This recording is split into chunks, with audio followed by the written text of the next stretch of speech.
পাগলের মতো এই হাবুড় দিয়া আসছি এই কলেজ মাঠে শুধু মাননীয় প্রধানমন্ত্রী দেখার জন্য। আমার ছেলে দুটো সাঁতার দিছে, একটা মরা পেয়েছি, একটা যেতে পারিছি। প্রধানমন্ত্রী আইছে আমার, আর কিছু না, তোমার পোলার শোকটা হারাইছি, প্রধানমন্ত্রী দেখতে পারছি।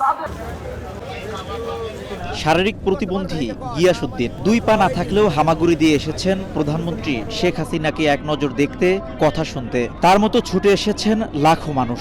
পাগলের মতো এই হাবুড় দিয়া আসছি এই কলেজ মাঠে শুধু মাননীয় প্রধানমন্ত্রী দেখার জন্য। প্রধানমন্ত্রীকে কাছে পেয়ে ও তার হাত থেকে ত্রাণ নিতে পেরে আবেগ আপ্লুত ঘূর্ণিঝড়ে দুর্গত এলাকা পটুয়াখালীর কলাপাড়ার মানুষ।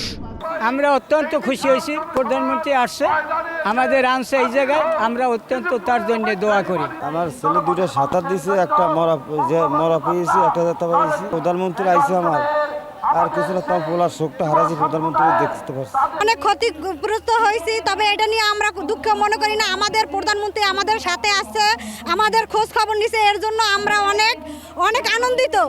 নগদে 500 টাকা বা তার বেশি পেমেন্টে পেতে পারেন ঢাকায় জমিসহ 20 কোটি টাকার পুরস্কার। বৃহস্পতিবার দুপুরে কলাপাড়া মোজহার উদ্দিন বিশ্বাস কলেজ মাঠে ঘূর্ণিঝড়ে ক্ষতিগ্রস্ত মানুষের খোঁজ খবর নেয়ার পাশাপাশি ত্রাণ বিতরণ করেন প্রধানমন্ত্রী শেখ হাসিনা।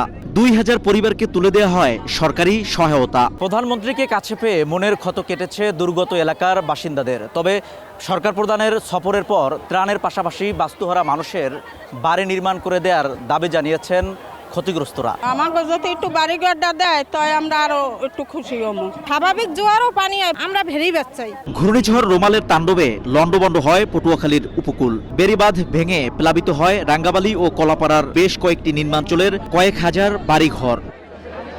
শিকদার জাবির হোসেন, সময় সংবাদ, পটুয়াখালী।